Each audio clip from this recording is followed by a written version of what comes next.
Realm presents Royally Yours, Episode 6. Gwen. It was finally here. 6 a.m. on the morning of the royal wedding. And all Gwen could think was, madness. This is madness. Heart-pounding madness. Madness to be here, situated so perfectly in front of the church, yards away from where the prince and his fiancée would be getting married. Madness to think she might actually prefer to be somewhere else, with someone else. Madness to think Jack would come for her. Except that the last picture she'd taken of him in uniform, on duty and unable to speak, still gave her hope. She was having a hard time keeping her mind on her job when her thoughts kept wandering back to that cupboard, to Jack's mouth on hers. Another moment of heart-pounding madness. Unfortunately, she was jolted out at that reverie by the uncomfortable sensation of something large and hard jamming against her. Gwen huffed. Sure, this is what you had to do to stake out a decent spot, but still. Is that your telephoto lens poking my ass, or are you really excited about this wedding? Gwen asked, shooting daggers at the lanky photographer, wearing Canadian credentials, who was trying to hone in on her space. Sorry, Gwen, the Canadian said with a grin. He stepped back maybe a centimetre before cocking his head and shooting her a look of faux sympathy. Must be tough being short. She rolled her eyes. Wouldn't matter if everybody behaved. I don't care how well people behave, as long as they shower, he said. You're lucky I'm so civilized. Har, har, she muttered, wincing a little as the Japanese fellow in front of her stepped back on her toe. He bowed a quick apology, and then turned back toward the church, fiddling with his flash. I'm surprised you're in such a shit mood this morning, given the pictures you've already nailed this week, said the guy on her left. Ah, her British pal. Maybe I just need that drink you promised, she answered. Or maybe I just need Jack. Gwen craned her neck. Her mind was focusing on looking for the first wedding guests to arrive. Her heart was looking for the Queen's Guard. No sense looking for a uniform, though. He'd be in his civilian clothes, off duty. She sighed. What if he's here and can't find me? What if he's not here at all? The jostling and bumping and shouting started in earnest.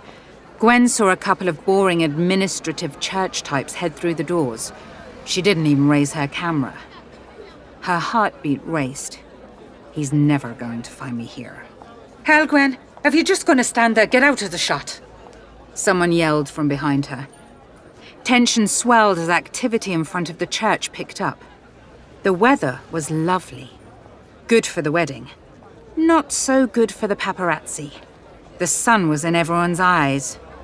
Over here! Over here! Get your sweaty armpit out of my face, will ya?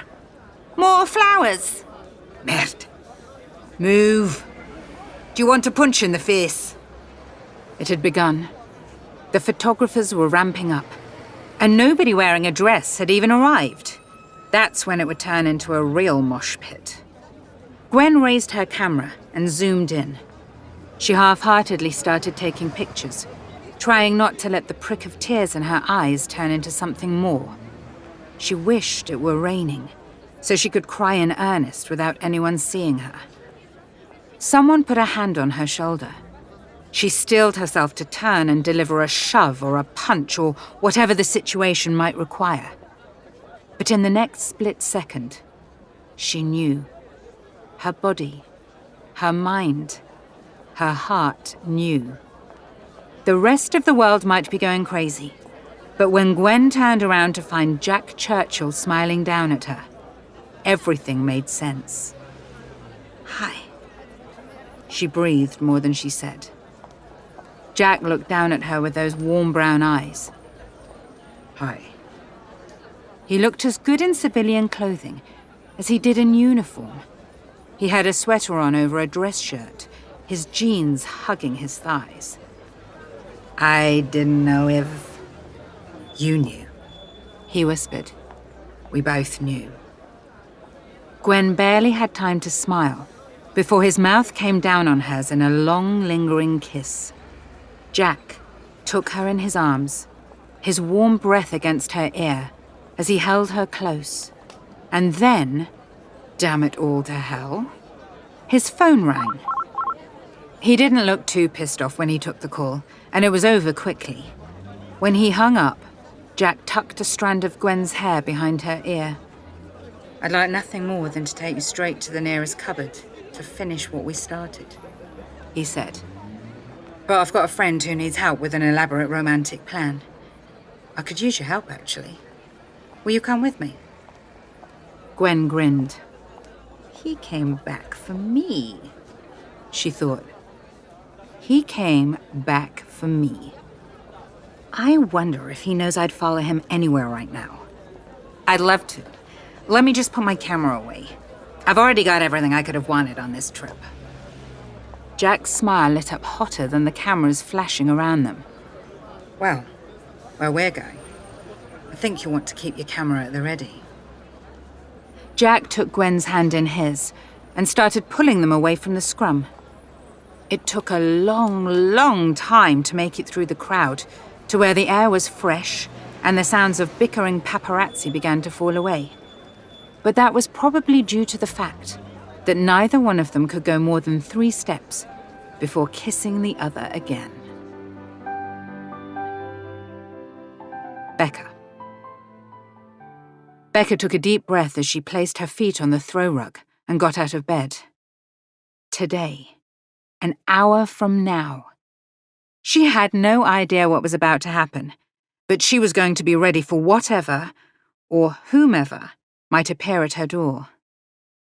At least I'll be beautifully dressed, she murmured, as she looked toward the closet where the 2 gowns hung. They'd arrived the day before with a cryptic note that only told her to be ready at 9 and to decide if she was going to be a princess or a goddess. She was surprised to find she had finally been able to get to sleep. She'd lain awake for hours pondering the mystery, and which gown she'd choose, of course. She still didn't know the answer to either one of those questions. This all had to be related to Mac, the man she'd spent yesterday with. But how could he possibly afford even one of those gowns, much less 2? Why would he buy them for her? And why hadn't she asked him anything about himself? All she knew was that he was skeptical about romance, was Scottish, and that he used words like folderol. Mac knew her whole purpose in coming to London was to stand in the crowds outside the church and cheer on the royal wedding, so she would be sadly disappointed, even if beautifully dressed, if that wasn't the outcome of the day. Maybe it's just a prank or a misunderstanding, Becca thought, as she ran her fingers along blue silk and purple tulle. But these dresses were very real, and there had to be a reason they were hanging in her closet. The knock came at 9:05, right as Becca had convinced herself it was all a trick. She should just get out of the dress she'd chosen at last, throw off her fancy gloves, put on her souvenir sweatshirt, and go watch the wedding procession from the vantage point she'd scouted when she'd made her plans in the comfort of her small Minneapolis apartment. She swallowed, smoothing the dress down her body. She hoped Mac, it had to be Mac, right, would like her choice. She took a deep breath and flung the door open. "Oh," she said, taking a step back. It wasn't Mac. The man gave a lopsided grin, folding his arms over his impressively broad chest. "I'm not who you're expecting." He spoke in an American accent, and she blinked as she recalled where she'd seen him. Piccadilly Circus. Like the day before, he wore a battered leather jacket and jeans. "But I am here." He drew a piece of paper from his back jeans pocket. "To let you know, your fairy tale is about to begin." He read the words as though they were in an amateur theatrical production, and Becca suppressed a giggle. "You're the one who was looking for Meredith yesterday." she exclaimed. You and that royal household guy. Yeah, I'm Mike. He thrust his hand out and she took it. It felt weird to shake hands while wearing gloves, but Mac had bought them for her yesterday, and she was damned well going to wear them as often as she could. It had been hard brushing her teeth, but such was the cost of being a princess. And they matched her dress. The dress she wanted Mac to see, so he'd know who she'd decided to be today. And you're Rebecca. How do you know? She went to snatch the piece of paper from his hand, but he was too fast for her, jamming it back into the pocket of his jeans as he shook his head. Am I going to see Mac? She leaned to peer out her hotel room door, looking up and down the corridor. Nobody there. How do you know Mac anyway? And did you find Meredith? Mike nodded. Yeah, we found her all right. I don't know Mac myself, but that royal guy you mentioned does. And I have a hard time saying no to him. He wore a secretive smile. Henry knows Mac. Well, they, work together. He held his hand up as Becca opened her mouth to ask more questions. Work together? How? Did Mac work at the palace? And if he did, why hadn't he said anything yesterday? Oh, God. Had she totally embarrassed herself with her royal fervour in front of someone who might have met the royals? So, Mike clapped his hands together. We're wasting time. Sorry I was late. If you'll come with me. Come with you? Becca echoed. Where? He shook his head again. Can't tell you that. It's all part of this fairy tale business. Here, he said, putting his hand into the front of his leather jacket and withdrawing an official-looking card. So you don't think you're being kidnapped? She took the card from his hand. Michelangelo Russo, Private Security. Michelangelo? She said with a raised eyebrow. Mike, he said firmly. I'm here protecting Katrina, he added, and handling some other things. He nodded toward her. I'm the other thing? Becca asked. He grinned again, a sly, mischievous smile that was frustratingly unhelpful. Your note, the one that came yesterday, said to be ready by 9 a.m.?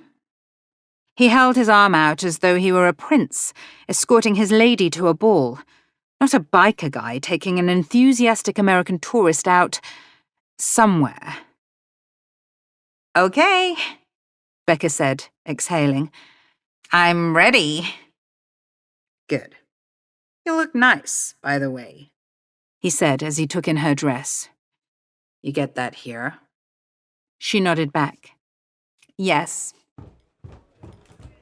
They walked downstairs and out through the pub, Becca giving a queenly wave to the bartender, who winked at her. Hey, Mike, he said to her companion. See you later? You got it, Mike replied. You know the bartender too? Becca asked. Do you know everyone? I'm a friendly guy, Mike said, shrugging. She heard the bartender snort, as though that were not true. Once outside, Becca looked for a car, then froze when she spotted only a motorcycle parked in front of the hotel. I can't ride on that. Not dressed like this, she said, gesturing to her gown. What is it with everyone on motorcycles? He said, shaking his head. He shrugged. Well, I've got to get you there. He handed her a helmet. I've taken Katrina on this thing loads of times, dressed nearly as fancy as you are. Though Katrina usually wears a bit less, Becca pointed out. Just hop on. I promise your dress will be fine. She gave him another skeptical glance, but did as he'd said, sliding onto the bike. The seat was surprisingly comfortable, and she tucked her gown in so it wouldn't get caught on anything. Ready? Mike asked over his shoulder. Becca shook her head but said, "Yes." "That a girl," Mike said. "Wrap your arms around me." She did, relieved at how solid he felt. There'd be no tipping over today. He was clearly used to this. And besides, she was sitting where famous pop star Katrina Ledoux had sat 100 times. That was a story worth taking back to Minneapolis. The motorcycle started up, and the noise made Becca jump. She felt, rather than heard, Mike chuckle.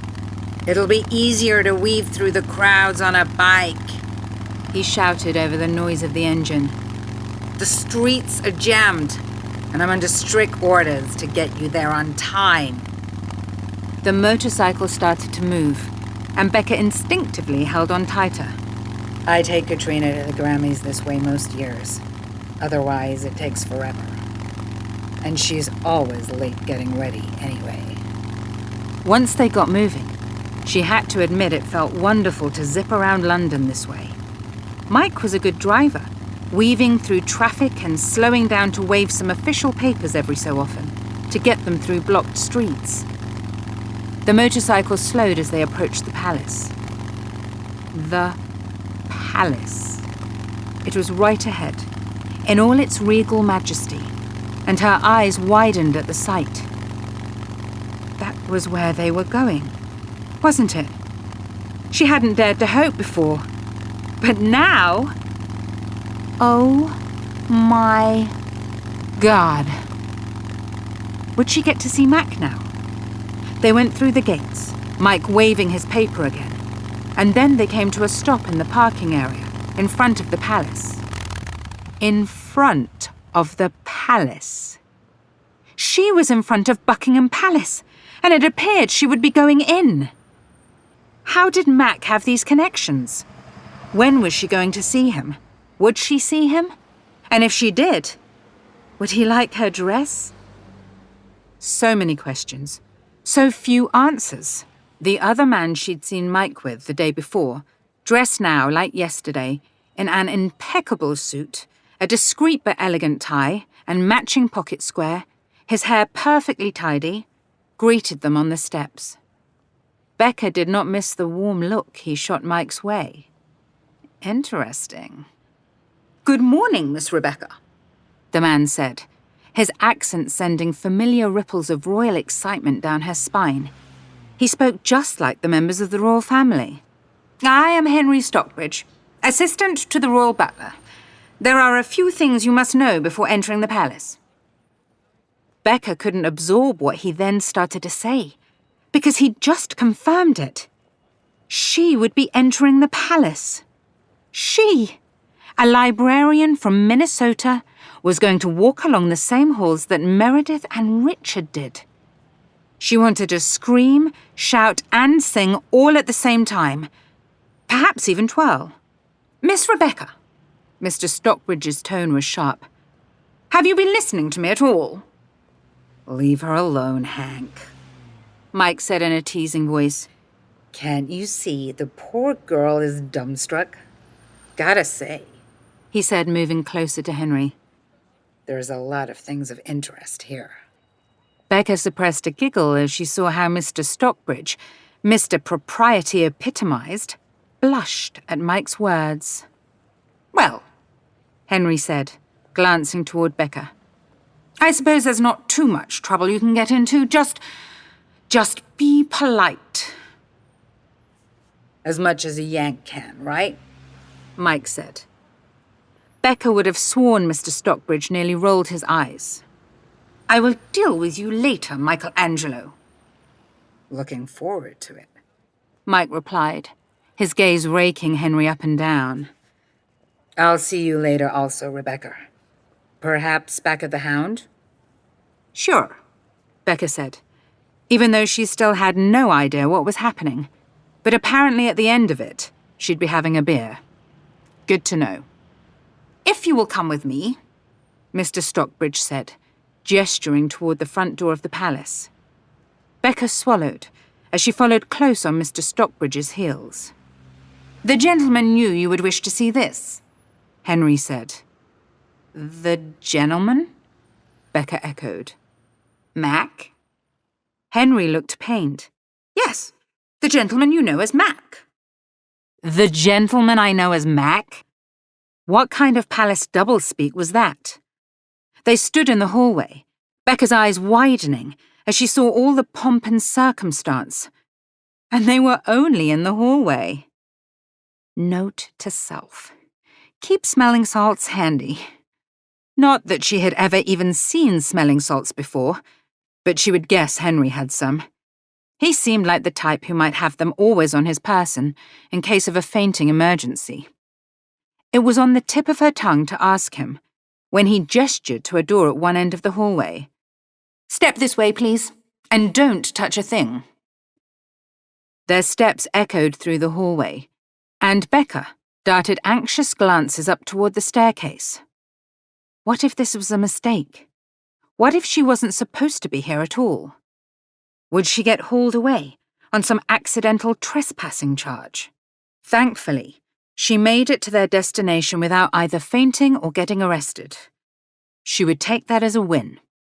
Heck, she'd take this whole day as a win, and it wasn't even 10 o'clock yet. The room Henry led her to was stately and grand, containing a massive desk, an impressive carpet, and a few solid and intimidating-looking chairs. A tray of pastries, and what Becca hoped was British tea, not that she knew what that would be, rested on one of the low tables. Her stomach growled at the sight, but her hunger was forgotten when a door opened on the other side of the room and two people, a man and a woman, spilled out onto the carpet. They'd apparently been inside some sort of closet. Ups, the woman said. Her red hair was like a flame against the carpet. She wriggled out from under her companion and rose, holding her hand to help him up. Then she peered at Becca, a wrinkle between her eyebrows. You're the girl I saw yesterday, she exclaimed. Don't you scrub up well? Becca smiled. It was the woman she'd bumped into after Bumbleshins. The woman stuck out her hand to Becca, a smile on her face. I'm Gwen Parker. I'll be taking a few pictures. Just pretend I'm not here. Pictures of what? Becca asked, looking around. Gwen rolled her eyes. You, of course. This whole day. Don't you want proof for it later on? Yes, Becca replied in a tentative voice. And this is Jack Churchill. Gwen beamed up at the man standing next to her, who shook Becca's hand. Pleasure to meet you, Rebecca. He was the epitome of tall, dark, and handsome, and Becca blinked up at him as he released her hand. Mac is a friend of mine, as is Gwen, he said, shooting a glance over at the redhead. I think I qualify as more than a friend, thanks very much, Gwen replied with a wink. Jack shook his head with amused exasperation. Mac asked us to help him out, and it sounds like you're worth it. He was practically giddy on the phone, and Mac is not the giddy type. Becca resisted the urge to squirm at the compliment, and at the idea that she had been able to bring something out in Mac that even his friend had never seen. Jack grinned at her, then turned and gave Gwen a quick kiss on her flaming hair before he began to walk away. I'll be back to collect you in an hour, he called over his shoulder. Later, Gwen said. Then she unhooked a camera from her shoulder and held it up in front of herself, the camera making those whirring noises that indicated she was taking multiple shots. Henry stepped forward. I will be instructing you how to curtsy, he said to Becca. Properly. And in less than half an hour. God help me. He picked up the tray of pastries and offered it to her. Becca chose what she hoped was the least crumbly one. She didn't want to look as though she'd been rolling in flour, not in this dress. She waited until she'd swallowed the first bite before replying, Curtsy? Henry, meanwhile, had prepared a cup of tea for her. He hadn't asked her how she took it. Perhaps he'd prepared it the way the Queen took hers, so there was no need to ask. She took a sip, creamy and with plenty of sugar. Yes, you'll need to be able to curtsy properly when you meet the royal family. He spoke as though it was entirely understood that she was going to meet the royal family, when actually, she didn't understand anything. If I may, he said, standing in front of her, ready to place his hands on her shoulders. She nodded. First off, you should be standing absolutely straight. He pulled her body up, so it felt as though she was suspended from a wire. And then, you will have to keep your balance. It wouldn't do, he shuddered, to fall over while curtsying. No falling over. Got it, Becca murmured. Then, put your right foot behind your left foot. He waited as Becca hesitantly did as he said, wobbling a little. Then briefly bend your knees with your left foot forward, while keeping your body straight. She lowered herself down, feeling her muscles protest. She had done a substantial amount of walking yesterday. Not terrible for your first time. Henry sounded surprised, and Becca smiled at the reluctant compliment. Again, he commanded. You'll do 2 curtsies, one when the royal family member arrives, and then one when they leave.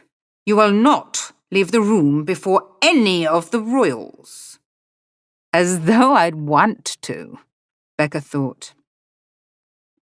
Becca straightened, meeting Henry's gaze, and taking a deep breath as she prepared to execute another curtsy. This one was better. She could tell from Henry's expression. Meanwhile, Gwen kept snapping pictures. After a while, she got used to it. As though a photographer documenting every minute of one's day was normal. Maybe for a princess it is, Becca thought with a smile. Excellent, Henry said after the 1000th curtsy, or so it felt to Becca, whose knees had never gone up and down so much in their entire lives. You will pass muster. Thank goodness, Becca said, grasping the back of a chair. I wasn't sure how much more I could take. She squinted up at Henry. You're sure you can't tell me what's going on? Even if I could, I would not have the time. He consulted his wrist, then huffed. I must be off. I have so much to do today. It's only because since Mac asked, he said, stumbling the tiniest amount over Mac's name. Becca was opening her mouth to ask questions. Questions she knew full well wouldn't be answered, when there was a knock at the door. Enter, Henry commanded. The door opened to reveal a couple, both of whom were more stylishly dressed than Becca had ever been, present day excluded, and both of whom wore elegant hats. Henry gestured toward Becca as he left the room, his pace indicating he was needed urgently elsewhere. Jeremy, Gwen said, thanks so much for coming. The woman was beautiful, her skin smooth and lovely, her eyes dark and smiling. She wore a simple but remarkably elegant dress that clung to her curvy figure. The man was dressed in an impeccable suit that looked as though he were about to go present some bills on the Parliament floor. We've brought something for you to wear, the woman said as she stepped forward. She held her hand out to Becca, who shook it. This woman was also wearing gloves. I'm Tracy Lewis. She spoke in an American accent. And this is Jeremy Brooks, she continued, gesturing to the handsome man beside her. He also shook Becca's hand. Very pleased to meet you, Rebecca, he said. I called Jeremy this morning, Gwen said, and then turned to face him. I wasn't sure you would be able to pull it off with such little time, honestly. Tracy arched an eyebrow as if to say, You doubted us. But Jeremy slipped his arm around her waist and pulled her toward him. Lucky for you. I know the most in-demand milliner in London, And I'm not talking about Finley Nye. Tracy rolled her eyes, but looked pleased. I had some leftover materials for something I was throwing together last night. It's just a fascinator, mind you. I only had a few hours, and I'm not a magician. She held out a circular box in front of her and placed it on the desk. Her hand hovered over the box for a moment. Then she whipped off the top, like she was a chef presenting a special dish. Oh, Becca sighed as she saw what was inside. She'd have to contradict Tracy.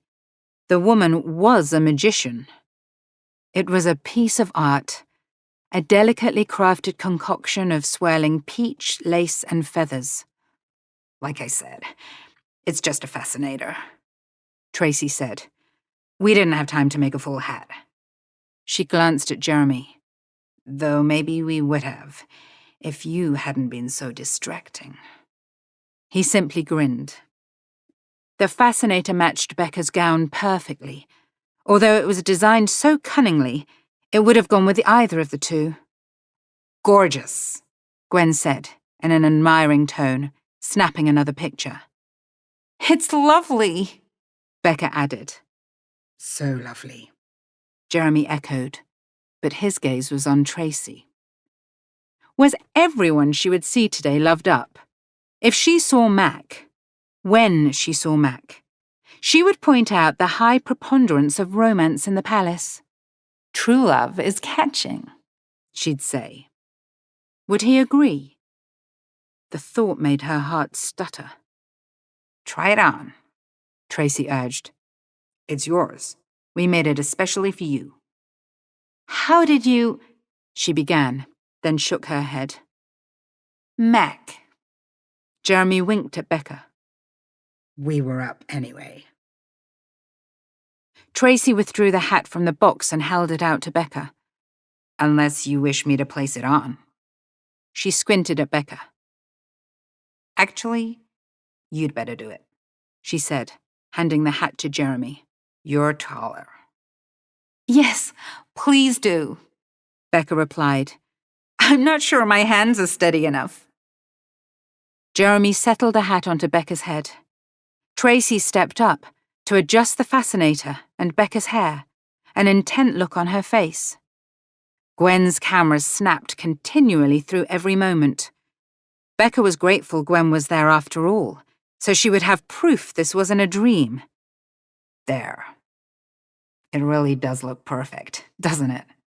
Tracy said. If you do say so yourself, Jeremy said in a dry tone. Tracy laughed as she hooked her arm through Jeremy's. Now that we've finished our last responsibility, let's go get our seats. We'll see you there, she said, both of them turning to walk out the door before Becca could even thank them. We'll see you there? She echoed. All part of the mystery, Gwen said. Becca was turning to grill Gwen about what she knew when they heard the door open again. A woman peered in, an inquisitive expression on her face. Pardon me, she said. Are you Becca? At Becca's nod, she walked in. Her dark hair was piled on top of her head, and she had large, dark eyes. And she was dressed in what Becca presumed was a maid's uniform. She was holding a bunch of flowers. I'm Jasmine. I work here at the palace. She held the bouquet out to Becca. These are for you. Jasmine dropped a curtsy, far better than any Becca had done, as she handed her the flowers.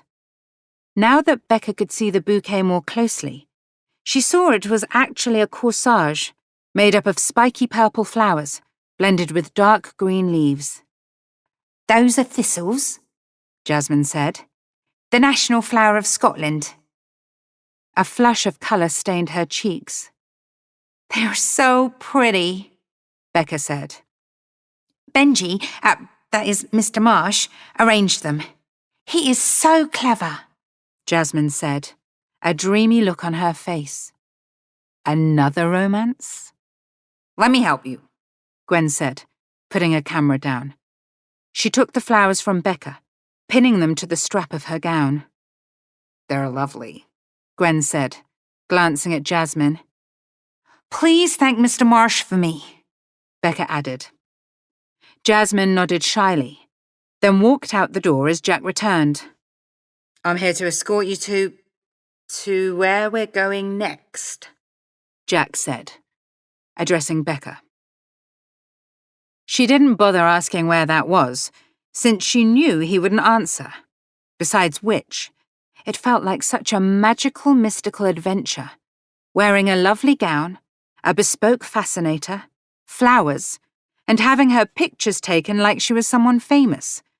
Already a fantastic day. So even if Jack were only taking her for her beer in the Hound, she'd be happy. I'll be back in the photog scrum, Gwen said. Pick me up there after? Of course, Jack said. He escorted Becca out of the room, pausing as he looked from one side of the hallway to the other. This way, he said at last, taking them to the right. It's a shortcut, so we can make it in time. Becca blessed her comfortable ballet flats as Jack led her through the labyrinth of rooms and hallways until they emerged, eventually, in what appeared to be a stable. An elaborate carriage strapped to braying horses stood in front of it. The carriage was made of wood, but each panel was decorated with vibrant colours depicting pastoral scenes. A man dressed in an ornate uniform sat on the seat atop the carriage, holding the reins. He lifted a hand in greeting when he saw them. And this is where I leave you, Jack said with a bow. The door to the carriage swung open, but Becca couldn't see who or what was inside. Mice? A fairy godmother? A prince? This was a true fairy tale, and she didn't even have to encounter a witch or anything. She turned to Jack. I will be at the Hound later, she said.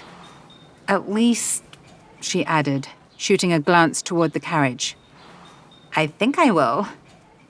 Unless something goes horribly awry.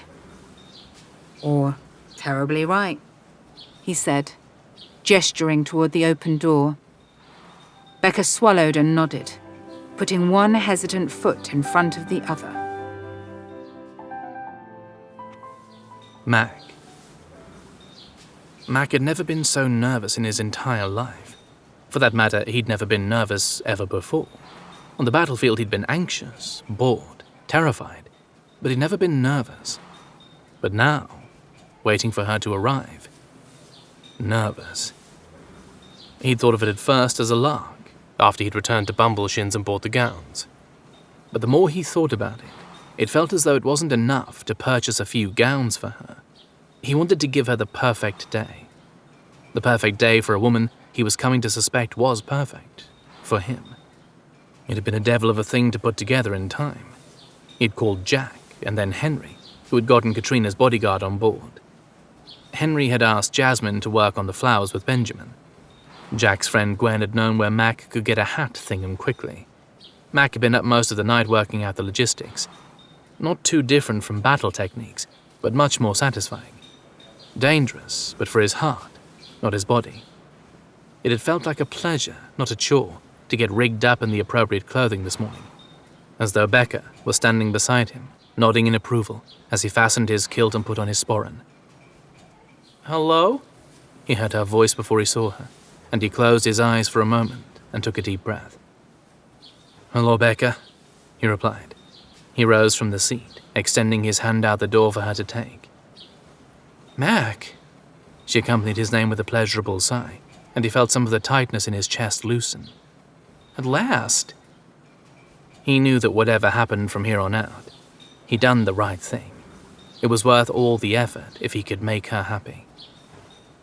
She climbed into the carriage, the frippery on her head hitting the top edge of the door.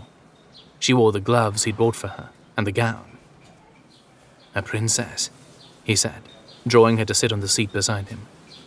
She'd chosen to wear the first gown she'd tried on, the lavender one, with the flowers trailing down it. It made her look otherworldly, as though she were a fairy princess come to life. Come into his life. He couldn't speak for a moment as he took her in. "And look at you," she exclaimed. "A kilt? And you shaved? Almost as though I'm a hero from a romance novel," he teased. She tilted her head as she assessed him. "Almost," she replied with a grin. "But how did you do all this, Mac?" Her face looked as though it were lit from within, and he couldn't help but smile at her obvious joy. "How do you know I did it, Princess?" he asked. She rolled her eyes and swatted him on the arm, as she'd done the day before. "Who else would have?" she asked. "The bartender at the Hound?" She shook her head in mock disapproval. "The tourist who took our picture?" She let out an exasperated breath. "Should we go, Your Grace?" The coachman's impatient question interrupted them before Mac could present more unlikely suspects. "Yes, Smith," Mac replied as she gasped next to him. "Your Grace?" she repeated. Her eyes, her brown eyes, were round as saucers. "Who are you, Mac?" He picked up her hand and held it, laying their clasped hands on his leg. "It's not as though I was hiding it. I promise, Becca." "Who are you?" she said slowly. Mac winced. He always shied away from sharing his family details with people because they treated him differently after. Except for his army buddies, like Jack, who couldn't care less who somebody was back home if they were a competent member of the squadron. "I'm the Duke of Skye.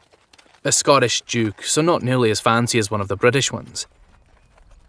Her eyes were so wide, it looked as though they took up half of her face. "A Scottish duke? It sounds more impressive than it is," he said hastily. "And I didn't tell you because I'm a crazy American who's obsessed with the royal family," she supplied, sounding mortified. He squeezed her hand tighter, even as she tried to draw it away. "No," he said firmly. "I didn't tell you because I was having the most wonderful day of my life, seeing the world through your eyes. And I wanted to feel what you are feeling. And I didn't want to colour that with my own reality." He cleared his throat. "And I'm an idiot." "Oh?" she replied in a soft voice. "You thought it was a wonderful day?" "The most wonderful day of my life," he repeated. "It wasn't because of the royal wedding or visiting romantic sites. It was because of you." She was silent as she thought through what he'd said. Her brows were drawn together in thought, her mouth twisted. Then she grinned up at him and bit her lip. "So I guess you're not cynical about romance now?" He chuckled, shaking his head. "I can't say I won't lapse into being, what did you call me? A cynic sometimes. But right now, on this day, I believe in love." "Well, Duke of Skye, where are we going?" "Where do you think we're going? We've got a wedding to attend." Becca. If she weren't wearing gloves, she would have pinched herself. She was sitting in a carriage with a real coachman beside an actual duke. A duke who had misled her as to his identity, to be certain. But a duke. And she was going to the royal wedding. "Do I have to call you Your Grace?" she asked suddenly. The coach lurched, and her shoulder brushed his. She felt him stiffen beside her. "No, please don't. Mac is good." He sounded pained, as though having his title were a chore. "I don't even know your full name," she said. "Hamish McIntyre, Duke of Skye," he said. "I have a bunch of middle names, but that's the gist of it." "Hamish," she repeated. "Hamish? I think I like Mac better." "So do I," he agreed fervently, at which she laughed. "How does this all work?" she said, gesturing vaguely. "I mean, you're a duke, so does that mean you get to go to the wedding automatically? Am I your +1? "I don't get to go. I have to go."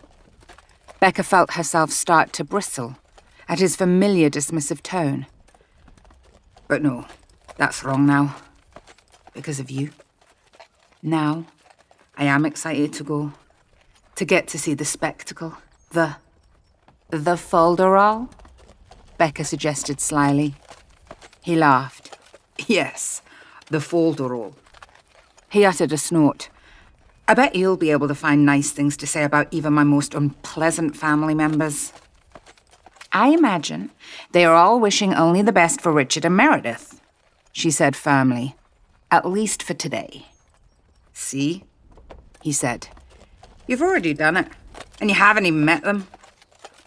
Oh my God. Was she going to get to meet the Queen? I don't need to meet anybody, but you, she said.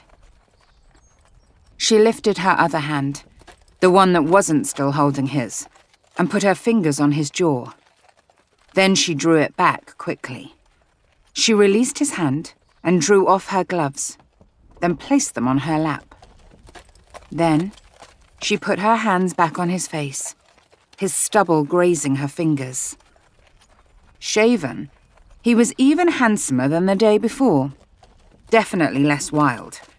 The planes of his face were sharp and defined, and she could see his mouth more distinctly. His blue eyes were intently focused on her, and she took a deep breath as she reached up to tug his head down to hers. Closing her eyes, she pressed her mouth against his, the jostling of the carriage inadvertently intensifying their kiss. He gripped her firmly as he kissed her, as though he never wanted to let her go. Same here, Duke, she thought. Same here. And then all thought was swept away when she felt his hand slide up her ribcage. Her whole body tingled, lit up by his touch, and she leaned closer to him, one hand clutching his strong back, the other gently resting on the muscular thigh beneath his kilt. His hand brushed lightly over her shoulder, and he sank his fingers into her hair, almost tugging, making her want to arch her whole body into his touch. They broke apart at a particularly violent jolt of the carriage, and she stared up at him, enjoying how flustered he looked. If we didn't have a wedding to go to, he began, his voice low and intense, I would ask Smith to drive us all the way to Scotland. She appreciated that he sounded sincere, even though the idea was even more fantastical than what was happening right now. The coach slowed, and Becca took a deep, calming breath and straightened her fascinator. She tore her gaze away from Mac's glorious handsomeness to look out the window.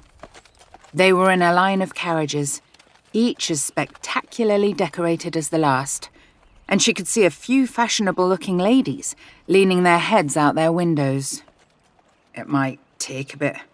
Have a lot, family, Mac said with a wry smile. Eventually, it was their turn to dismount from the carriage. The door swung open, and Mac leaped out, his kilt swinging. Becca caught a glimpse of his legs and wished again for smelling salts. He was handsome all the way through. He turned to her, holding his hand out to help her down. His gaze was intense, and she felt herself start to blush. Mac placed her hand in the crook of his arm and led her into the line to enter the church.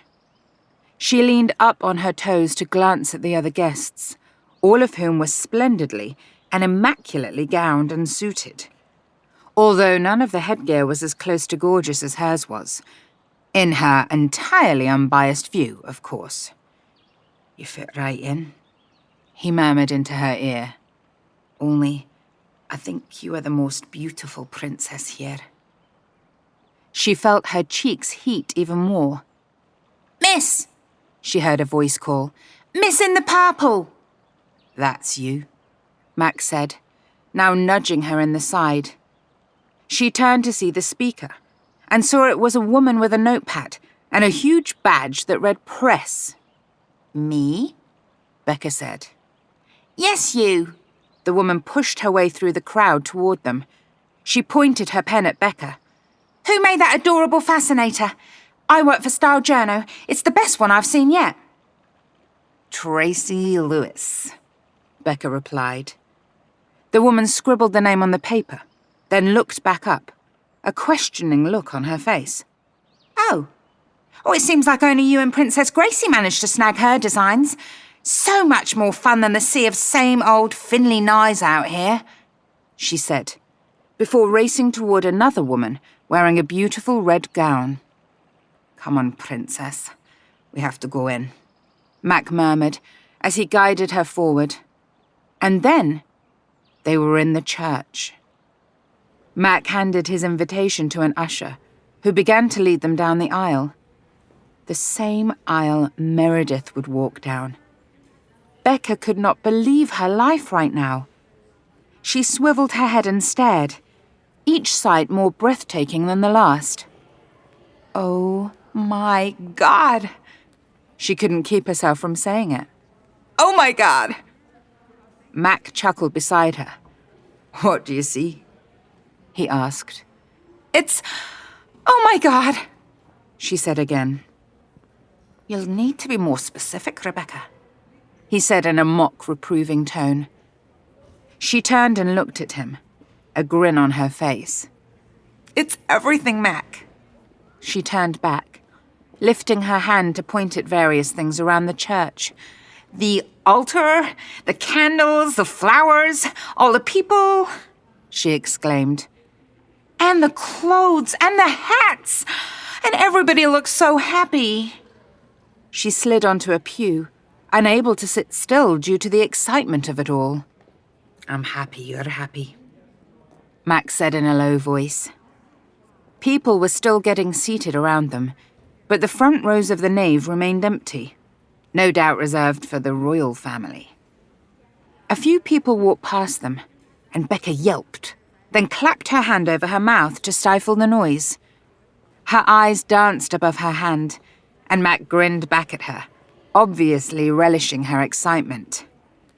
"Those are Meredith's parents," she explained in a whisper, "and her sister. And look," she gestured discreetly, "Richard is right there, right up there. He looks like he can't wait to see Meredith walk down that aisle. Oh my God, it's going to start soon." She bounced in the pew, making the guest on her other side glance over at her. "Sorry," Max said. "She's very excited." Then he lowered his voice. "This is one of those family members I mentioned." His relative gave a kind smile. "It's a wonderful day, isn't it?" she said to Becca, who nodded. Becca took Mac's hand in hers, clutching his fingers tightly. "Oh," she said, as the music began. Mac. The guests all turned their heads as the wedding march began, then rose as the bride appeared. Mac made sure to put his arm around Becca, not just because he wanted to touch her, even though that was part of it, but because he was worried she might crumple when she saw Meredith. It took even his breath away as he watched first Katrina, then Meredith and her father walk down the aisle. Meredith, inherently a star, nodded at various people in the crowd, a lovely smile on her lips. Her father's eyes were misty, and Mac could almost feel the prickle of his own tears. If he felt that way, he'd have to make sure he passed Becca a handkerchief before she flooded the church. Then the ceremony began, a blur of soft-spoken words, the exchanging of rings, and the final pronouncement. Throughout, Mac held on to Becca, for himself as much as for her. Now that he'd found her, he didn't want to let her go. They'd need to have a discussion about that. He didn't even know when her return flight was scheduled.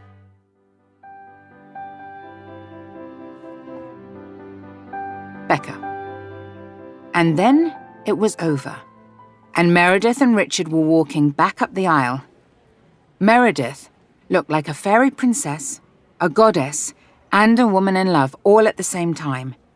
Her face practically glowed, and her gown was the most gorgeous thing Becca had ever seen in her life.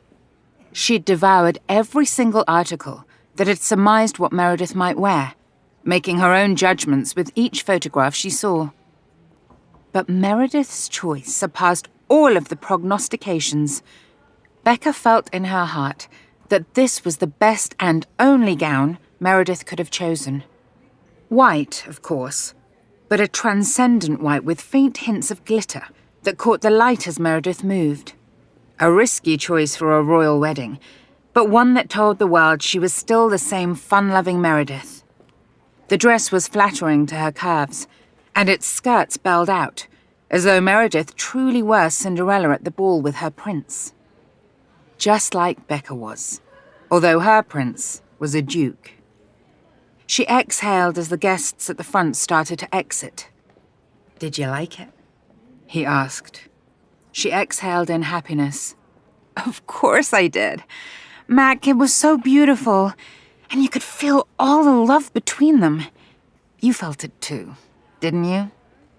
She paused as she realized how important his answer was to her. "Please tell me that you felt it too." "I did. I do." She rose up to place a gentle kiss on his cheek. "Thank you. Thank you for my perfect day."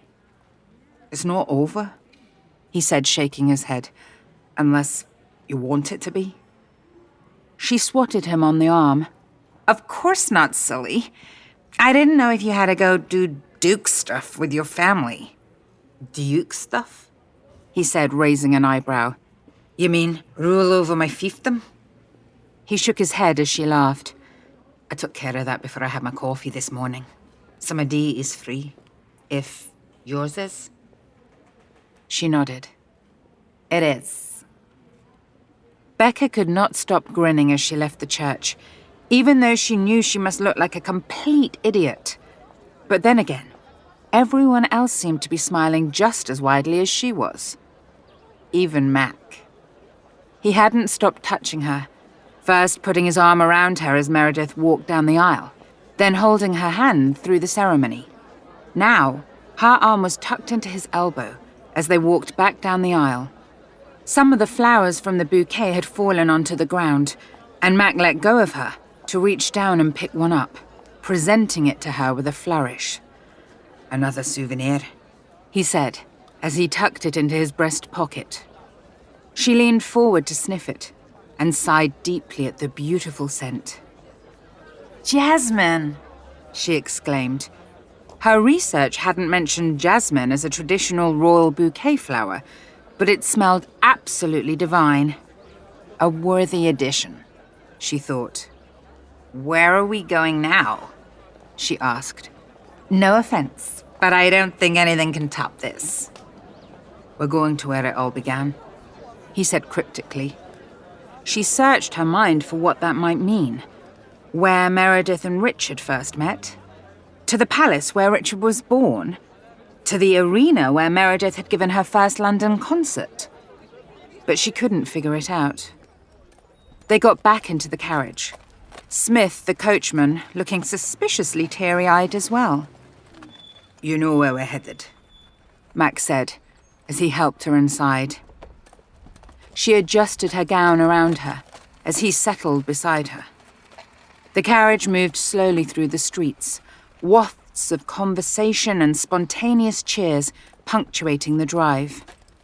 Mac held her hand, looking down at her, as she alternated between staring into his eyes and gawking out the window. She narrowed her eyes as she began to recognize some of the landmarks. "We're going to the hotel?" What did he think was going to happen? "The Hound," he said, apparently not thinking at all about the fact that her hotel room was also there. A rush of relief coursed through her. Well, relief and a bit of disappointment, because he was her Prince Charming and all. They stepped into the pub, Becca's eyes adjusting to the darkness. It was only midday, but it might as well have been midnight in there. And then she saw them. Everyone.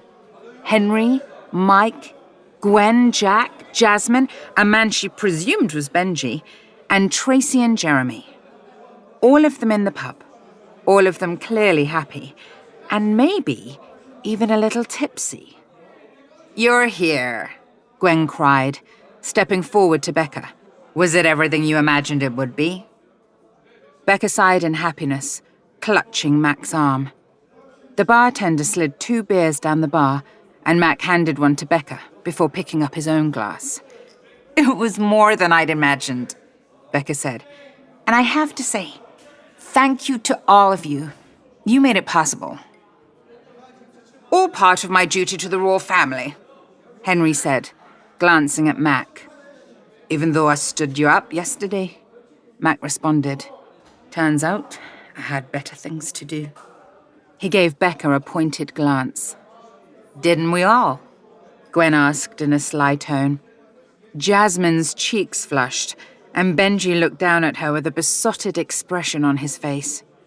Tracy and Jeremy laughed, and Henry and Mike clinked their glasses. But how did you do it all? Becca asked Mac quietly as she hoisted herself onto the bar stool, careful not to squash her dress, at least as much as she was able. He sat down beside her, adjusting his kilt as she had her dress, and she giggled. I know Jack from the army, he began, and Henry works with the royal family, so he had to accommodate what I wanted. Perks of being a royal, Becca said. Henry asked Benjamin for the flowers, and Gwen knew Jeremy the hat maker. I described the 2 gowns as best I could, so I'm relieved this thingum, he gestured to her head, turned out so well.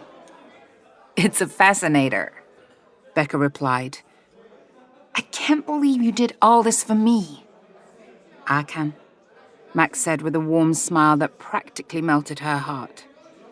He kept his eyes locked on Becca's as he dug into his coat pocket and withdrew some notes, placing them on the table. Now, he continued as he stood up and offered her his hand. You took me on a tour yesterday, so it's my turn to take you somewhere. It's only right to return the favour. I've got something to show you, princess, he said, tugging on her hand to help her off the bar stool. Something else? Becca said in astonishment. What more could there be? Mac. This is a train station, Becca said in a dubious tone as they walked into the broad open space. Some things don't reveal their true romantic natures right away, just like the Whispering Gallery. Or me. She tilted her head to look at him, curiosity in her gaze. Go on, she said. I mentioned Scotland earlier, my home. Her eyes were getting wider by the second. And? She asked. And I want you to come home with me, Becca. I don't want this day to end. She seemed to freeze, and he could feel his heart pounding. Was this how Richard had felt when he'd asked Meredith to marry him? Looking down at her lovely face, he felt entirely exposed. All those emotions he'd assumed he didn't have, laid bare. Well, he said, unable to wait any longer. She looked up at him, her eyes sparkling, and he knew, even before she spoke. Yes. He leaned down to press his mouth against hers, an unspoken promise, sealed with a kiss. She reached up to twine her arms around his neck, pulling him closer as she kissed him back, the kiss turning passionate. He lost himself in her taste. After a while, she drew back, a look of satisfaction on her face. What? He asked, leaning back toward her. There's no way you can deny ever again that true love is real, she said. Not after this. I'm so glad you were right, and that I was wrong, he murmured into her hair. Say that again, she demanded. I was wrong, you were right. Princess or goddess, you were right. Random man in pub or duke, you are wrong, she replied. And I am so glad. And then she kissed him again, and he knew it wasn't magic. It was her.